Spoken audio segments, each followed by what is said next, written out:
Welcome everybody to the league. Fuck, goddamn microphone. It is week 12 here, and I'm recording this much earlier today. I've got shit to do tonight, so it's not sunny behind me. It's shitty weather, but it's not raining. It's whatever. It's wet. Um, Recap last week, week 11. The Dumpster Fire took down the Voyagers by almost 40 fucking points. Saw that one coming. Voyagers having a bad few weeks here.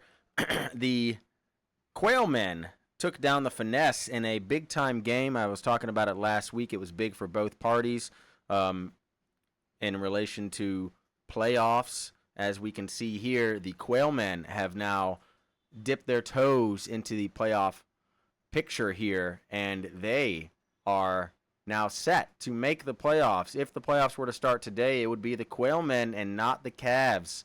So only one team from the West right now, that being the Voyagers, are in the playoffs right now. The Mothmen took down the Cavaliers. Again, Mothmen strengthening their bid to get into the playoffs. The Trolls took down the Cartel, sure. And the Heaters took down the Rune Dogs in a big-time matchup. The Heaters are still alive in this playoff hunt. They have not been eliminated. They have actually increased their percentage to make the playoffs by about 1%. So they're still sitting at about 2% to make the playoffs. Rune Dogs at about 2.5%. And then it jumps up to the Finesse, who have about a 19% to make the playoffs. Cavs at a 38%. And the Quailmen now have a 68%, not 69%, to make the playoffs. Interesting here, though, it's got the Mothmen at 95% to make the playoffs, which is higher than the Tiger Sharks, who only have 75%. I'm assuming that has to do with the South being so competitive, as it always is, and with the Heaters kind of jumping their way back into the mix there a little bit. Again, the Heaters have a slim chance to get in there. And they can do it. They just, again, they have to keep winning.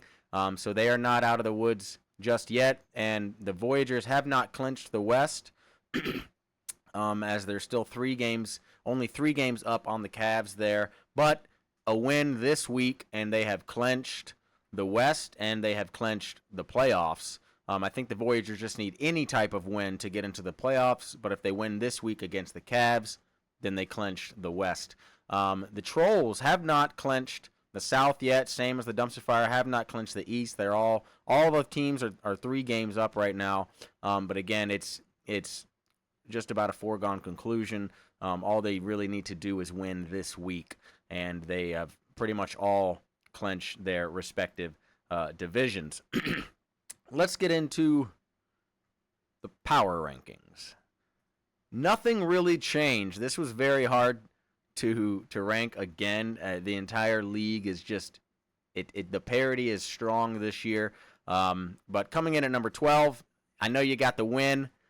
Big time Tanks with the big time win last week over the Tiger Sharks. Tiger Sharks had one of the worst days all season, and they just couldn't really get it done. And the Tanks are no longer winless. They're still the worst team in the league, and I couldn't really justify moving them anywhere out of that bottom spot. Coming in at number 11, you got the Cartel. Yeah, I mean, they just got trounced by the Trolls, so it's going to be tough. Coming in at number 10, the only moving piece of the entire power rankings, going down one spot, you have the Long Island Rune Dogs. Man, it's weird seeing this team so low. I mean, on paper, this team should be winning. Hurts, Barkley, Henry, McConkey, McBride, the best tight end right now, Amon-Ra St. Brown. I mean, this team on paper is fantastic, but they just can't seem to put it all together at the same time. And they're 4-7 now on the year. Again, still in that playoff hunt, but it's going to be really, really tough out there in the East that is so top heavy. Number 9, moving up a spot, you got the Hickory Grove Heaters. Again, staying alive, just beat the Rune Dogs, and they have a big time matchup this week against the Trolls. And if they can somehow knock them off, they're going to keep their playoff hopes alive. But I think if they lose, they are done. So it's going to be a tough road for the Heaters. But it all starts with the Trolls. And if they can take them down, probably not going to happen, but it might. You never know. Coming in at number 8, you got the Cavs. Man, this team just meh. Just meh all around. Not really doing too much. Kind of the same thing as the Rune Dogs. Just kind of wallowing their way through and just not picking up many victories. Sad to see them down here, but they're not out of the hunt just yet, and they still have a chance to win the West. We'll see. Coming in at number 7, you got the LA Finesse. Again, these 3 teams, Finesse, Cavs, Rune Dogs, they're all kind of in the same little boat here of just mediocre but not getting over the hump this year. They need to close out some wins. It's going to be a very, very close battle here to end the season for those final 2 spots, I would say, in the playoff picture. Coming in at number 6, you got the Quailmen. Looking pretty solid, staying alive. They've got a very, very big matchup this week against the Tampa Bay Tiger Sharks. Quailmen are looking to possibly jump the Tiger Sharks into that second place spot in the South. Maybe. Coming in at number 5, you got the Midlands Mothmen. This team, again, can look really, really good at times. They're going to have their mettle tested this week against the Dumpster Fire. More on that in a little bit. Number 4, you got the Tampa Bay Tiger Sharks. Yeah, they probably should have moved down, but I couldn't really move them lower than the Mothmen, who also lost. The Quailmen are right there, and they're not worse than the Finesse or the Cavs or the Rune Dogs or the Heaters, so the Tiger Sharks stay where they are. Again, and I'm going to go ahead and put the Voyagers here at number 3. All these teams from 3 to 6 are very, very similar, and all the teams from about 7 to 10 are extremely similar. And then you got the Cartel and the Tanks there at the bottom. And it's tough to rank this shit. If you got a better ranking, let me know. Coming in at number 2, you got the Columbia Dumpster Fire. Big time win last week over the Voyagers. Didn't talk about it last week, but that battle was basically a little bit almost to clinch that bye spot at the end of the year, the second bye spot, assuming the Trolls take the first one. That was a battle that the Voyagers needed to win to not only tie their record with the Dumpster Fire, but also to perhaps overtake them for that coveted first round playoff bye. And the Dumpster Fire they haven't clinched it, but they're damn close now. Coming in at number 1, you got the Trolls. Dominating. Only 134 this week, but they played the Cartel, so they didn't need to put up a lot. Still beat the Cartel by about 45 points. So, yeah, Trolls looking extremely strong. They're the favorites, definitely, to win this whole thing. The Dumpster Fire head coach did come out this past week and say that it's still his to lose. So, it's really the Trolls, the Dumpster Fire, and everybody else right now. But we're all going to keep on trying. Let's get into these matchups. Matchup number 1, you got the 1-10 Tiananmen Square Tanks at the 4-7 LA Finesse. And we didn't have any predictions this week, and I was busy this week, so I couldn't make a video. I didn't even see the message until a couple days after. So I will make the predictions here, but they're not really like my picks. They're kind of just what I actually think is going to happen, not biased. So, yeah, this is a pretty easy pick, though. I'm going to go ahead and pick the Finesse in this one. The game has not started yet. Vegas has got the Finesse winning by 5 touchdowns, and that probably might happen. But the Tanks did just take out the Tiger Sharks, so maybe. I think if the Finesse lose, I think they are out of the playoffs. They would be 4-8 if that happens. They're going to need a lot of help to get into these playoffs.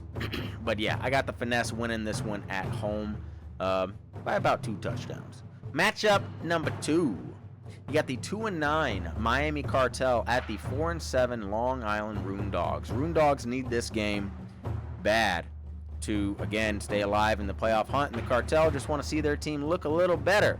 You know, they got 2 wins on the season. Meh. But right now, the Cartel have jumped out to a 14-0 lead in the first quarter. And looking to drag this one down. Vegas still has the Roondogs winning by about 3 touchdowns here as well. I'm going to stick with Vegas. I'm going Roondogs in this one. Matchup number 3. You got the 5-6 Cameron Cavaliers at the 8-3 Vietnam Voyagers. Voyagers are up 8-0 early in the first quarter. Vegas has got the Cavs winning this one by about 17 points right now. However, the Voyagers do not have a slotted running back right now, with Achane being on bye, Bucky Irving being out yet again, Rodriguez is on bye, so they're just waiting for what's his damn name. They've got Eric Wilson on the taxi squad, and the Voyagers are waiting to see what's going to happen with Josh Jacobs for the Packers. He's going to be a pregame warm-up, maybe right now. If Josh Jacobs does go, might still bring him up from the taxi squad. But if Josh Jacobs doesn't go, then Emmanuel Wilson, did I say Eric Wilson? Emmanuel Wilson will definitely be brought up from the taxi squad to start at running back. So Vegas has got it a little bit skewed right now. However, I'm still going to go with the Cavaliers in this one, just because the Voyagers have been playing like pretty much ass lately, and their wide receivers can't put it all together at once, and they don't know who the fuck they're starting at quarterback, and their running backs are dead. So I'm going to go with the Cavs here.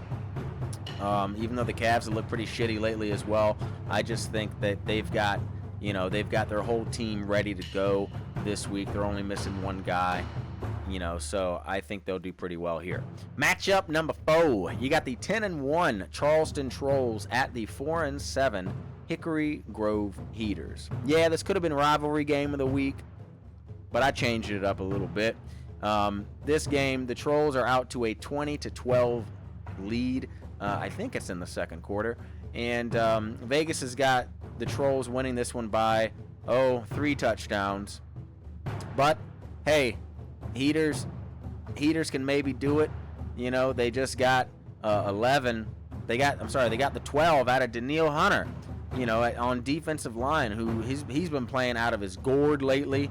And hey, Heaters need a fucking miracle, but they're not going to get it either, I don't think. I've got the Trolls winning this one. Not super big, but I got the Trolls taking care of business here and knocking the Heaters out of the playoff race. Rivalry game of the week. We got the 6-5 Midlands Mothmen at the 9-2 Columbia Dumpster Fire. Right now, the Dumpster Fire are up 8-0 in the first quarter as well.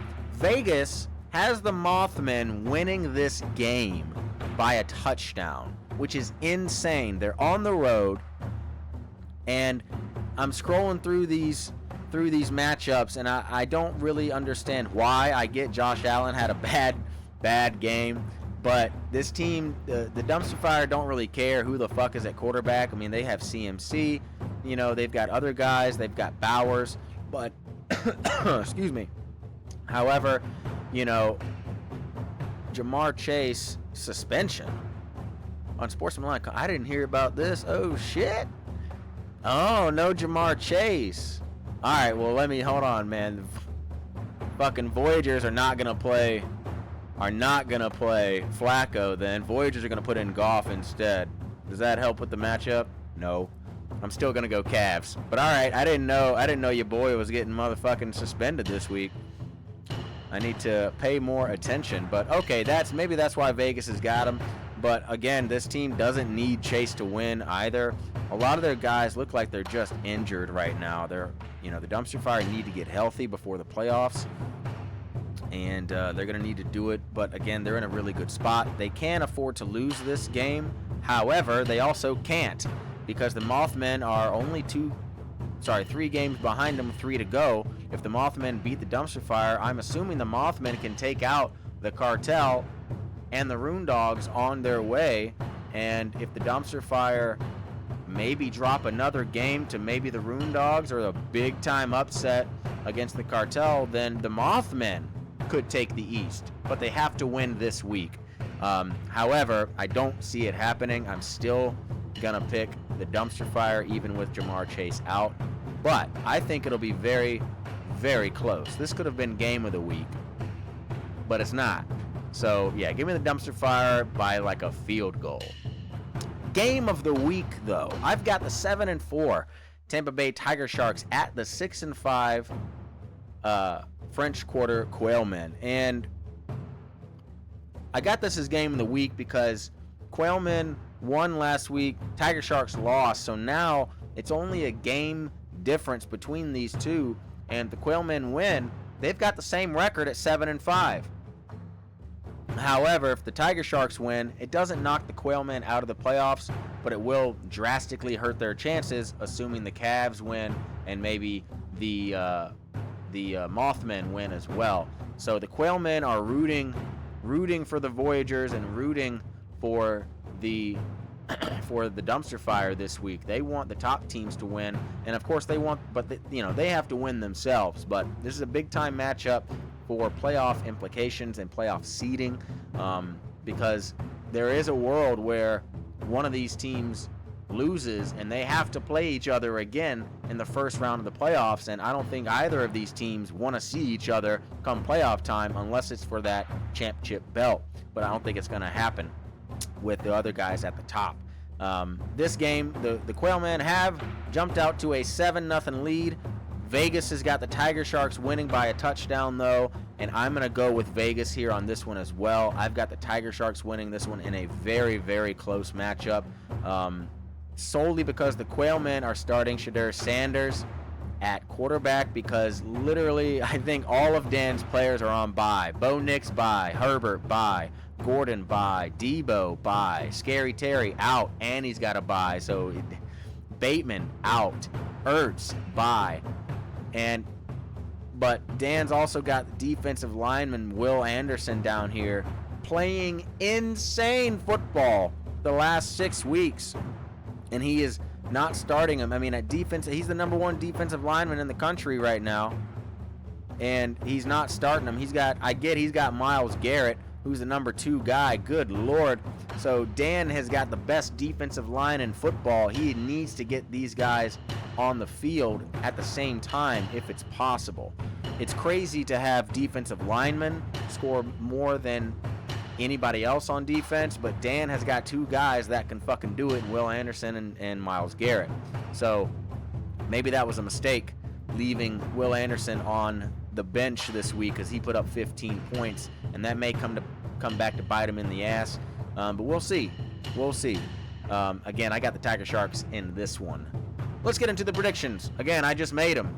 So I've got the Finesse over the Tanks, Rune Dogs over the Cartel, Cavs over the Voyagers, unfortunately, the Trolls over the Heaters in a rivalry game, Dumpster Fire over the Mothmen in the rivalry game of the week, and the Tiger Sharks over the Quailmen in the game of the week. Last week, Sam went 4-2 on his picks, right? Let me double check that. For whatever reason, I'm thinking, did he go 4-2? Yeah, he did.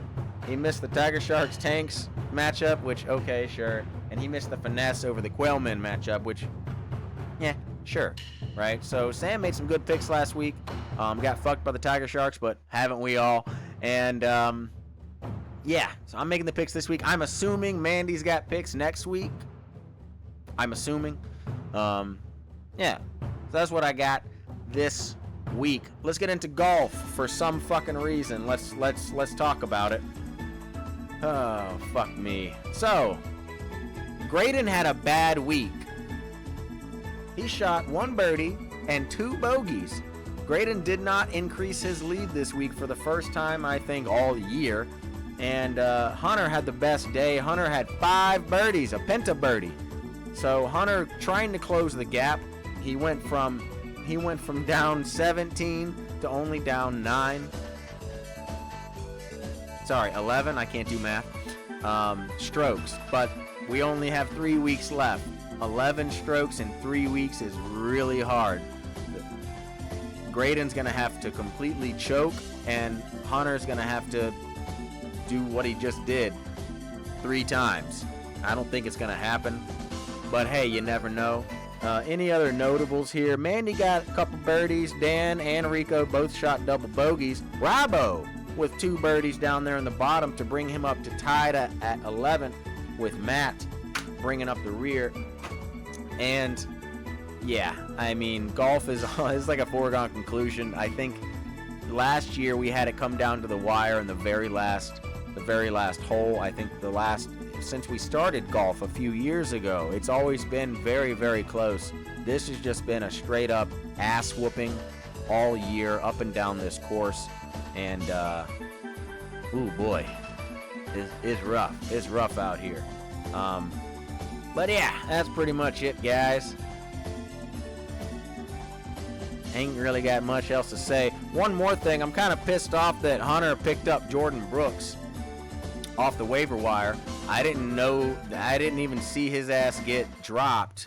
I think Mandy had him, right? And then Mandy picked up Nick Bolton and dropped Jordan Brooks. I think that was a bad call because Jordan Brooks is playing amazing. Because I think I had Jordan Brooks. Yeah, I had him earlier in the season and I dropped him.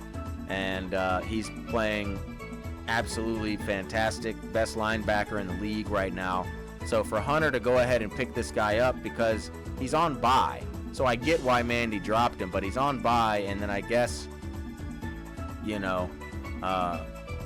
Hunter had Michael Mayer sitting there who's not really playing like ass, at tight end. So he was able to drop him and pick up a guy on bye. That's the kind of shit that wins championships, and that was a high-level move by the dumpster fire this week. I'm pissed off I didn't see it, but I don't think I even have the roster to support that motherfucker.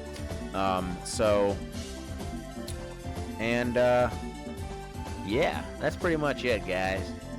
Have a good week. Good luck to all of y'all, and I'll see you next week. Okay, bye.